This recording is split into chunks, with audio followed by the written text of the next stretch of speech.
कहते हैं कि अगर आपका धन गया तो कुछ नहीं गया, क्योंकि आप उसे दोबारा से कमा सकते हैं। अगर आपका स्वास्थ्य गया तो थोड़ा कुछ गया, क्योंकि थोड़े समय बाद आपके वो घाव या आपकी वो बीमारी सही हो जाती है, उसका थोड़ा बहुत असर आपके ऊपर रह जाता है। लेकिन अगर आपका चरित्र गया तो आपका कुछ नहीं बचता, आपका सब कुछ चला जाता है। उसके बाद आप भले ही कितने भी अच्छे काम कर लीजिए, कितना भी गंगा स्नान कर लीजिए, जो आपके चरित्र पे एक बार जो दाग लग चुका वो ज़िंदगी भर के लिए लगा रह जाता है। लेकिन दोस्तों, क्या आपको ये वाली बात पता है कि जो चरित्रहीन इंसान होता है उसे असल में पता ही नहीं होता कि वो चरित्रहीन है।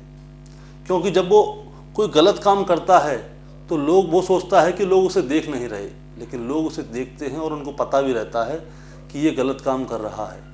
लेकिन उसे ये ऐसा लगता है कि वो बहुत ज़्यादा होशियार है। लेकिन होता क्या है, सामने वाले लोग उसे देख के अनदेखा कर देते हैं। वो सोचते हैं हम इस मैटर में क्यों पड़े, हमें क्या लेना देना, जो कर रहा है करने दो। लेकिन सामने वाला उस गलत काम को आगे और बढ़ाते जाता है, वो उस गलती को और आगे बढ़ाता है। और जब उससे कोई कहने की कोशिश करता है कि तुम गलत हो, तो वो उससे लड़ पड़ता है। वो अपने आप को सुधारता नहीं, बल्कि उससे लड़ पड़ता है कि तू होता कौन है मुझे गलत बताने वाला, मैंने क्या गलत किया। और कहता है कि नहीं, मैं गलत नहीं हूँ, तुम गलत हो जो तुम मुझे ये वाली बात बता रहे हो। और ऐसे हार में कोई सही, सभ्य और सज्जन व्यक्ति होता है, वो दूसरे को समझाने के बजाय मौन धारण कर लेता है और कभी कभी अपनी ही जीवन लीला खत्म कर लेता है। और आज की कहानी इसी बात का एक जीता जागता एग्जाम्पल है। नमस्कार दोस्तों, मैं गौरव शर्मा और आप देख रहे हैं गौरव शर्मा सफ़र। कहानी पंजाब की है, पंजाब के फिरोजपुर की। और फिरोजपुर में गांव लगता है सुल्तानमरा। सुल्तानवाला गांव में एक परिवार रहा करता था। परिवार के मुखिया थे वजीर सिंह, उनकी वाइफ बलवंत कौर, उनका बेटा था जनरल सिंह और उनके बेटे की एक बहू यानी कि उसकी पत्नी थी जिसका नाम था सरोज रानी। परिवार में टोटल 4 लोग रहा करते थे। परिवार बहुत ही खुशी खुशी रहा करता था, इसमें किसी भी प्रकार की कोई लड़ाई झगड़ा नहीं था। इनके पास ज़मीन भी अच्छी खासी थी और सुख सुविधा के साथ ये अपना जीवन यापन कर रहे थे। लेकिन अचानक से इस परिवार में एक ऐसी घटना घटती है, उस घटना के घटने से अगर हम कहें तो पूरा परिवार क्या, पूरा गांव के गांव हैरान हो जाता है। आखिर ऐसा हुआ क्यों? दोस्तों, अभी पिछले महीने फरवरी की ही बात है। दरअसल इस घर की जो मुखिया थी, जो जनरल सिंह की माँ थी बलवंत कौर, सभी लोग सुबह सुबह उठते हैं तो वो देखते हैं कि बलवंत कौर का कमरा अंदर से बंद है। वो लोग खटखटाते हैं, वो अपनी माँ को आवाज़ देते हैं, लेकिन अंदर से कोई आवाज़ नहीं आती। सब लोग बहुत ज़्यादा परेशान होते हैं तो वो कोशिश करते हैं दरवाज़ा खोलने की।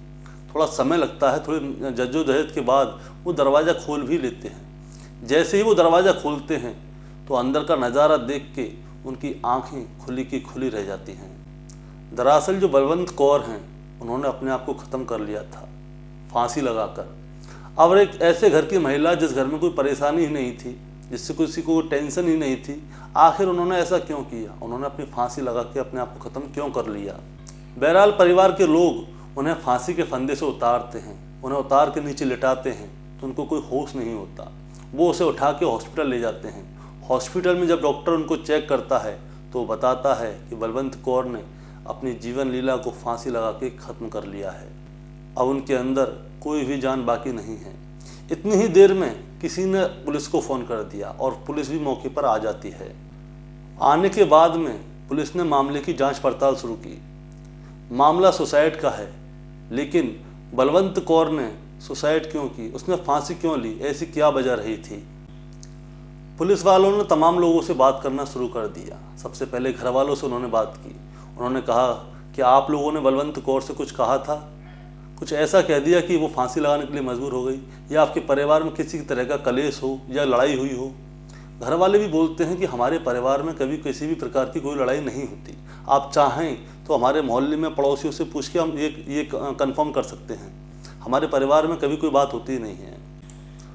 अब पुलिस वालों ने पड़ोसियों से भी क्रॉस चेक किया तो पड़ोसियों ने भी कहा कि हाँ, इनका परिवार बहुत संपन्न है, इनके घर में कभी कोई लड़ाई होती ही नहीं है, ना ही पहले कभी कोई लड़ाई हुई है, ना ही कभी उनके बेटे ने ऊंची आवाज़ में अपनी माँ से बात की, और ना ही उनके जो पति थे वजीर सिंह, उन्होंने कभी अपनी बीवी से ऊंची आवाज़ में बात की, ना उनके घर में से कोई भी कैसी आवाज़ हमारे तक आती है। अब ऐसी क्या बात हुई ना तो घर वालों से कोई लड़ाई हुई, ना कोई बाहर वालों से लड़ाई हुई। मामले को क्लोज करने के लिए एक फाइनल रिपोर्ट लगानी पड़ती है। अब पुलिस वाले दोबारा से उनके परिवार वालों के पास जाते हैं और वो कहते हैं कि आप हमें सच सच बताइए, आखिर ऐसा हुआ क्या है, नहीं तो हम अपने हिसाब से आपसे बात करेंगे, थोड़ी सख्ताई करेंगे आपके साथ। अब पुलिस वाले अपने हिसाब से बात शुरू करते हैं और अपने हिसाब से जांच पड़ताल शुरू करने के लिए वो घर वालों से मदद लेते हैं, उसके गांव वालों से मदद लेते हैं, अड़ोसी पड़ोसियों से मदद लेते हैं। अब पुलिस वालों को कुछ ऐसी बात पता चलती है जिससे कि चाहे पुलिस वाले हों, चाहे उसका परिवार हो, चाहे गांव वाले हों, ये सब शर्मसार हो जाते हैं। अब जब जांच पड़ताल आगे बढ़ी तो यहीं से कहानी पहुंच जाती है साल 2019 में। दरअसल साल 2019 में जो बजीर सिंह का बेटा था, जिसका नाम बलवंत सिंह है, उसकी उम्र 24 साल थी। अब जब बच्चे की उम्र 24 साल थी तो उसके परिवार वालों ने सोचा कि क्यों ना अब इसकी शादी करा दी जाए। शादी के लिए अलग अलग रिश्ते आए, वो भी अलग अलग गाँव में गए थे लड़कियाँ देखने के लिए। सरोज रानी देखने में थोड़ी बहुत खूबसूरत थी, थोड़ी बहुत पढ़ी लिखी भी थी, घर के काम में दक्ष भी थी।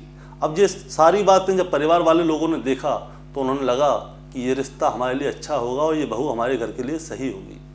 उसके बाद उन लोगों ने अपने बेटे की उससे शादी करा दी और शादी के बाद जो नई नवेली दुल्हन होती है वो उनके घर पे आती है। अब आने के बाद पूरा परिवार खुश। जो सास ससुर होते हैं उन्हें अपनी बहू का सुख मिलता है और जो उनका बेटा है उसे अपनी पत्नी का सुख मिलता है। तमाम चीज़ें बढ़िया होने लगीं, घर परिवार आगे बढ़ने लगा। लेकिन इसी दौरान एक अजीब चीज़ हुई, अब वो अक्सर हो भी जाती है। इत्तेफाक से इस परिवार की बगल में एक लड़का रहा करता था जिसका नाम था जनरल सिंह, और इत्तेफाक से ही जो सरोज रानी थी उसके पति का नाम भी जनरल सिंह ही था। इन दोनों का नाम जनरल सिंह था। अक्सर ऐसा होता ये है कि गांव में जब शादी होती है तो नई नवेली दुल्हनों से मिलने के लिए पड़ोस के लड़के आते हैं, उनसे मजाक करते हैं। तो जनरल सिंह भी जो था वो अक्सर सरोज रानी से मिलने के लिए आता था। वो अपनी भाभी से कहा करता था कि अगर आपको कोई दिक्कत हो, कोई परेशानी हो या आपको कुछ भी चाहिए तो आप मेरे से कह सकती हैं और आप जब कहोगी मैं तभी आपके लिए हाजिर हो जाऊंगा। अब जो सरोज रानी होती है वो भी मुस्कुरा के कह देती है मुझे अभी इसकी कोई ज़रूरत नहीं है, इस सभी के लिए अभी आपके भैया हैं।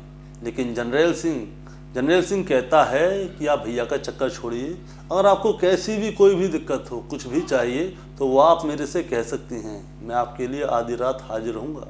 अब जब जनरल सिंह रोज़ाना ये वाली बात उससे सरोज रानी से बोलता है तो सरोज रानी भी अपने मन ही मन में सोचती है कि ये लड़का बार बार आके मेरे से ऐसे बोलता है, ये मेरे लिए ऐसा क्यों कर रहा है। एक दिन क्या होता है, सरोज रानी बोलती है जनरल सिंह से कि मुझे आज ये खाने का मन कर रहा है। तो जनरल सिंह तुरंत बाजार जाता है और घर वालों को बिना पता चले सरोज रानी तक जो उसने खाने के लिए सामान मंगाया था वो पहुंचा देता है। अब सरोज रानी उसे देख के इम्प्रेस हो जाती है। वो मन में सोचती है आखिर ऐसी क्या बात है, ये लड़का मेरी खुशियों के लिए बिना किसी को पता चले सारी चीज़ करने के लिए तैयार है। और इस बात से सरोज रानी को जनरल सिंह अच्छा लगने लगता है। अब जब सरोज को जनरल अच्छा लगने लगता है तो धीरे धीरे करके इन दोनों के बीच में बातचीत होने लगती है। बातचीत थोड़े समय से ज़्यादा समय लेने लगती हैं, यानी कि जब भी जनरल को या सरोज को मौका मिलता वो दोनों फ़ोन पे बातें किया करते थे। अब एक बात की बात है, जनरल सिंह उससे फ़ोन पे कहता है कि मैं आपसे प्रेम करता हूँ, आपके मन में क्या है। अब जब सरोज ये बातें सुनती है तो कायदे से सरोज को उस दिन से उस लड़के से बात करना बंद कर देना चाहिए था और उसका नंबर ब्लॉक कर देना चाहिए था। लेकिन सरोज ऐसा नहीं करती। सरोज मुस्कुराती है और फ़ोन को काट देती है। अब जब फिर दोबारा से जनरल सिंह उसको फ़ोन करता है तो सरोज उस फ़ोन को उठा लेती है और उससे हंस के बात करती है। यदि आप देखें तो दोस्तों, सरोज ने इनडायरेक्टली जनरल सिंह से हाँ कर दिया था। अब इन दोनों का रिश्ता आगे बढ़ने लगता है। अब ये दोनों धीरे धीरे करके एक दूसरे के करीब आते हैं। अब जब ये करीब आते हैं तो अब इनको मिलना भी होता है। अब ये मिलने के लिए क्या करते हैं, ये गांव के आसपास की ऐसी जगह ढूंढते हैं जहाँ पे कोई आता जाता ना हो, और ये फ़ोन से संपर्क करके वहाँ पे जाते थे और मिला करते थे। अब इनके मिलने का सिलसिला भी बहुत ज़्यादा होने लगा। अब जब मिलने का सिलसिला ज़्यादा होने लगा तो दोस्तों कहते हैं इश्क और मुश्क छुपाए नहीं छुपते। अब कुछ ऐसा समय आता है कि ये लोग तब इंटीमेट होते हैं या ऐसी अवस्था में होते हैं कि जो पति पत्नी के अलावा या गर्लफ्रेंड बॉयफ्रेंड के अलावा ना हो, उस अवस्था में इन दोनों को गांव के कुछ लोग देख लेते हैं। और एक बार नहीं, कईयों बार इनको देखा जाता है कि किसी खेत खलिहान में ये दोनों छुपके जा रहे हैं। अब जब गांव के लोगों ने इन दोनों को इस तरह से देखा तो पहले उन्होंने एक दूसरे से बात की, आखिर हमारे गांव में हो क्या रहा है, ये जर्नैल सिंह और ये सरोज रानी रोजाना मिल रहे हैं और ये गलत हरकत हो रही है। अब जब गांव वाले लोगों के बीच में एक दूसरे में बात फैलने लगी तो ये बात गांव की महिलाओं तक पहुंच गई। अब जैसे ही ये बात गांव की एक महिला तक पहुंची तो 1 से 2, 2 से 4 होते होते सारे गांव में महिलाओं में ये वाली बात फैल चुकी थी कि सरोज रानी और जर्नैल सिंह का रिश्ता है। अब पूरे गांव के लोग इन लोगों के बारे में तरह तरह की बातें कहने लगे। इन दोनों के बारे में पूरे गांव में शोर हो गया था कि ये दोनों गलत हैं, इनके बारे में लोग बुरा भला कहने लगे। अब जो बलवंत कौर थी, जो कि सरोज रानी की सास थी, उसका गांव में बहुत ज़्यादा उठना बैठना था। वो लोगों के घर पे जाया करती थी, उनसे मिलती थी। जब कोई शादी होता, फंक्शन होता तो लोग उसे बुलाया करते थे। वो बहुत ही सीधी सादी और सभ्य महिला थी और उसकी अच्छाई की लोग मिसाल दिया करते थे। और जब बलवंत कौर अपने गांव में किसी के घर पे जाते तो वहाँ की औरतें एक बात कहा करती थीं। वो कहती थीं, इतनी अच्छी सास थी और इन्हें ऐसी बहू मिल गई। अब बलवंत कौर ये बात सुनती है तो मन ही मन में कहती है कि मेरी बहू तो इतनी अच्छी है, सीधी सादी है, पूरे परिवार का ख्याल रखती है, पूरे परिवार की सेवा करती है, और ये लोग उसके बारे में क्या भला बुरा कह रहे हैं। अब बलवंत कौर ने गांव की महिलाओं से पूछना शुरू किया कि आप लोग ऐसा क्यों कहते हैं। अब जब उसने डायरेक्ट पूछना शुरू किया तो गांव का कोई लोग डायरेक्ट सीधे तो उसको बताएंगे नहीं कि आपकी बहू ऐसी है। तो वो लोग क्या करते थे, वो बात को घुमा देते थे। वो कहते नहीं भाभी, ऐसा कुछ नहीं, हम तो आपसे मजाक करते हैं, आपकी बहू सही है। लेकिन बलवंत कौर के मन में ये बात घर कर गई थी। वो जानती थी कि जरूर ऐसी कोई ना कोई तो बात है कि गाँव वाले जानते हैं और मुझसे छुपा रहे हैं और मुझे बता नहीं रहे। अब होता क्या है, बलवंत कौर ने 2-4 जो उसके खास थे उनको अपने भरोसे में लिया कि बताइए मेरी ऐसी क्या बात है, गांव में मेरे बहू के बारे में ऐसा क्या शोर चल रहा है।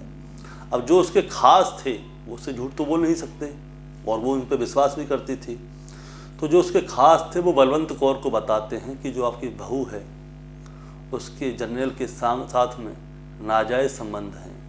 अब जब सास ने ये बात सुनी तो उसके पैरों के नीचे से ज़मीन खिसक गई। अब उसने क्या किया, उसने इस बात को अपनी तरीके से क्रॉस चेक किया, और जब उसने क्रॉस चेक किया तो उसे पता चला कि हाँ ये बात सही है और गांव वाले उससे सही बोल रहे हैं।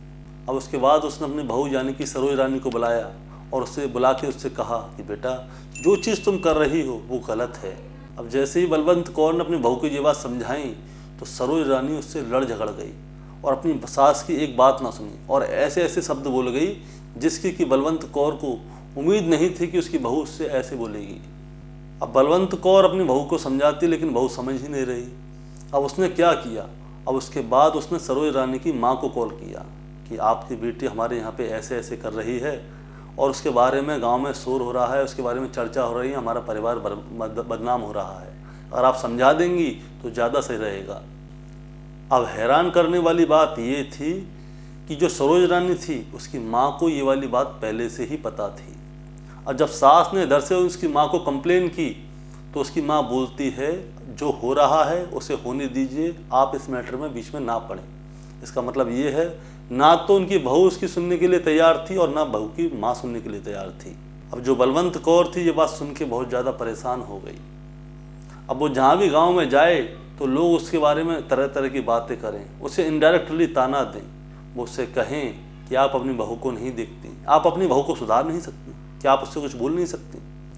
लिहाजा तब जब ताने और बदनामी बहुत ज़्यादा बढ़ने लगे तो बलवंत कौर अंदर ही अंदर घुटा करती थी। अब वो सोचती थी कि ये बदनामी अब मैं ज़्यादा नहीं सहन कर सकती।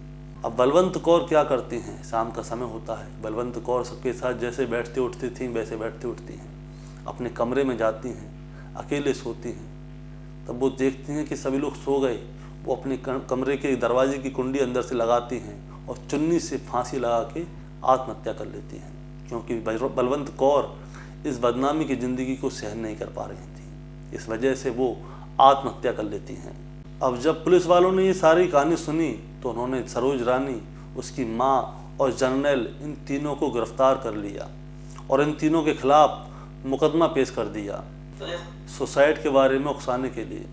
लेकिन शायद इस बारे में ज़्यादा कार्रवाई होगी नहीं। और जैसा कि मैंने आपसे शुरुआत में कहा था कि एक इज्जतदार आदमी अपनी मान मर्यादा के लिए कुछ भी कर सकता है। अगर उसके मान मर्यादा पे थोड़ा भी दाग लग जाए तो वो जी नहीं सकता, और शायद इसीलिए बलवंत कौर ने अपनी आत्महत्या कर ली। दोस्तों, इस खबर को और इस कहानी को सुनाने का मतलब आपको परेशान करना नहीं है, बस आपको जागरूक करना है और आपको सतर्क करना है।